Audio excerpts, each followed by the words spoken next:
Black Custodian quietly enters a boardroom. Executives mock him until he takes back his company.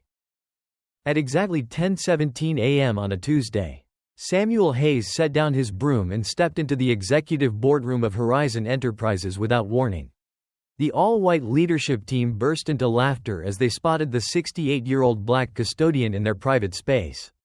"Lost your way, old man?" Ethan Caldwell smirked, his Ivy League degree and family connections hiding his shady financial dealings.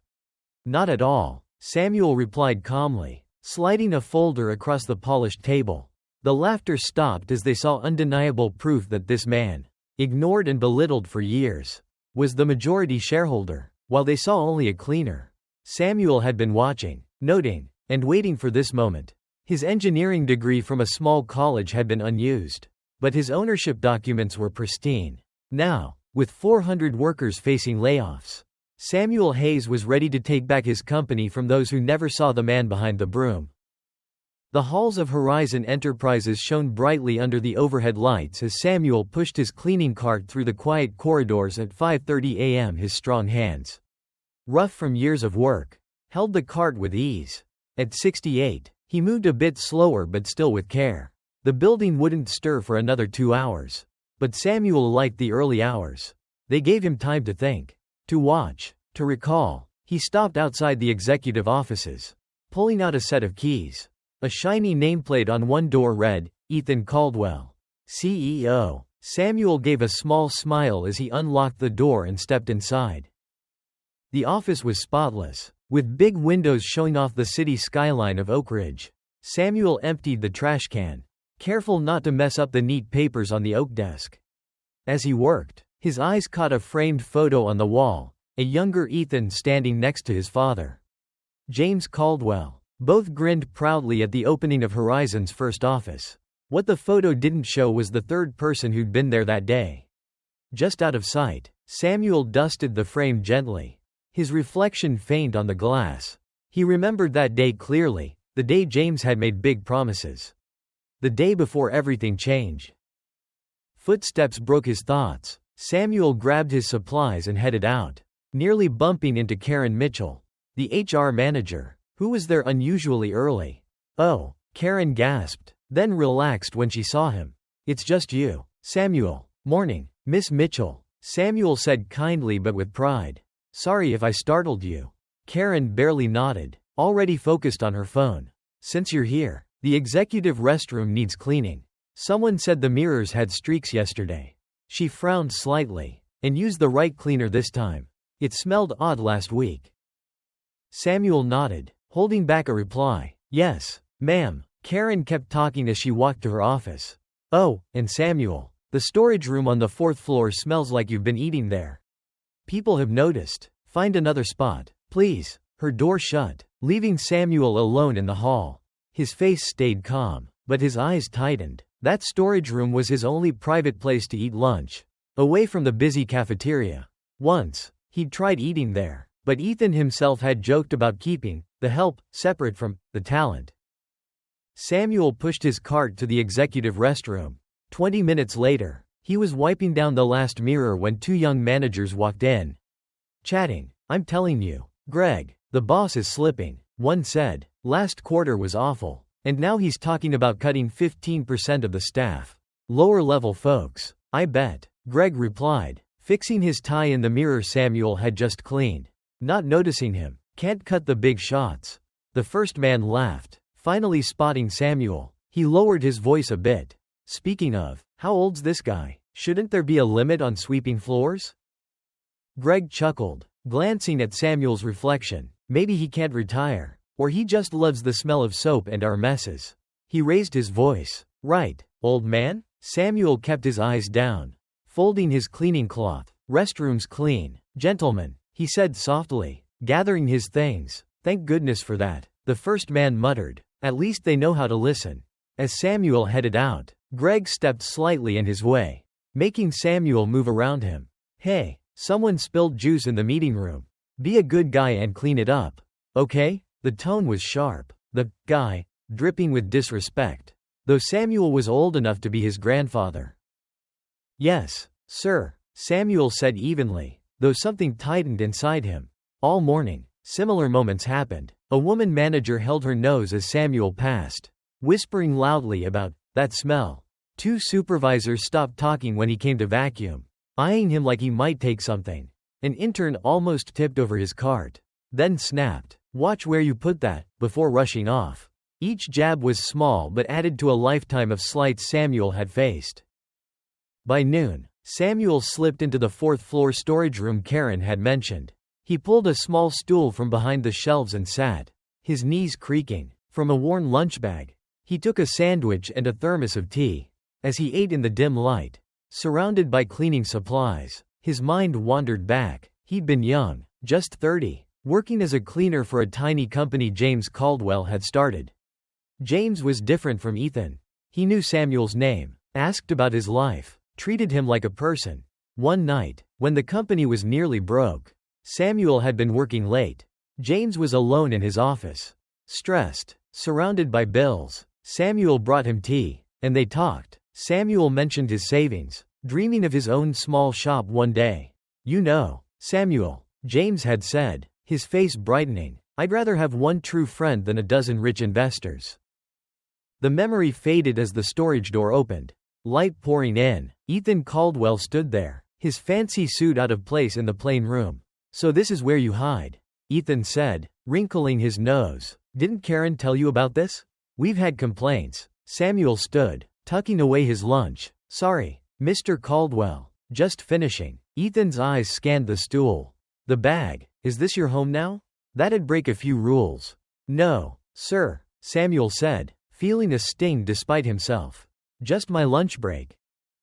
"Take it outside," Ethan said, brushing him off. "This isn't a shelter." His eyes flicked over Samuel's worn uniform. "Though I can see why you'd mix that up." Before Samuel could reply, Ethan's phone rang. "I need to take this. Clear your stuff out of here by tonight." He walked off, already talking. Samuel stood in the doorway, a quiet anger burning. Slowly, he packed his lunch, folded the stool, and put it in his cart. Instead of continuing his work, he pushed the cart to the basement locker room, empty at this hour. Samuel went to his locker, an old, dented box in the corner. He turned the lock and opened it. Inside was a spare uniform and, below it, a worn leather briefcase that didn't fit the simple setting. Samuel took it out and set it on a bench. The latches were dull but opened easily. Inside were documents in plastic sleeves, stock certificates, contracts, letters, all kept safe for years. His fingers rested on one certificate, showing he owned 51% of Horizon Enterprises. Signed by James Caldwell. Next to it was a letter, faded but clear. "Samuel, my friend, without your trust and your money, there'd be no Horizon. You want to stay quiet for now. And I respect that, but this company is yours as much as mine. When you're ready, these papers will speak for you." The right moment had never come. First, it was loyalty to James and his dream. Then, after James died suddenly 15 years ago, Ethan took over, undoing his father's work. By the time Samuel saw the damage, Ethan was too powerful to challenge. But today felt different. Maybe it was the daily slights piling up, or hearing managers talk about layoffs that would hurt workers who'd given years to the company. Or maybe, at 68, Samuel was just done waiting. He put the documents back, closed the briefcase, and returned it to the locker. Not today, but soon. The moment he'd delayed for decades was near. As Samuel went back to cleaning, he stopped outside the main meeting room, hearing loud voices discussing the company's future, his company's future. His face stayed calm, but his eyes held a new fire. The waiting was over. 3 days later, Horizon Enterprises was tense as managers rushed to the main meeting room. An urgent board meeting had been called, announced by an email labeled "Critical Restructuring and Resource Allocation." It was code for what everyone feared: big layoffs and selling off parts of the company. Samuel stood in the hall outside, wiping down a display case of company awards. Through the glass, he watched board members arrive, dressed in sharp suits, faces serious. None looked at him. Ethan Caldwell came last, with his CFO, Nathan Brooks, and his trusted aide, Tyler Reed. Ethan walked confidently, almost smugly, passing Samuel without a glance. Is everyone here? Ethan's voice came through the open door. Shut that, will you? He told his assistant, pointing. We don't need the cleaning crew listening in. The door closed softly, but not before Samuel saw Ethan's dismissive wave toward him. Samuel kept wiping the case, moving closer to an air vent he knew carried sound from the room. Inside, Ethan stood at the head of the long table, looking over the board with ease. Thanks for coming on short notice, he began, his voice clear through the vent. Last quarter was tough, profits are down, and investors want results. Nathan, a wiry man with glasses, passed out folders. The numbers are clear, he said. Revenue dropped 15% from last year's goals. That's why I've got a plan, Ethan said, tapping his folder. Page 3 shows step 1, cutting 20% of staff across all departments. A murmur spread. 20%? Asked Linda Harper, a longtime board member. That's nearly 400 people. Ethan, 387. Exactly, Nathan said. Mostly lower and mid-level roles we can do without. Outside, Samuel's hand paused on the glass. 387 people, people with families, bills, hopes, who'd worked years for Horizon, his company. Inside, Ethan moved on. Step 2, selling off weak divisions. Research and development hasn't made anything useful in 18 months.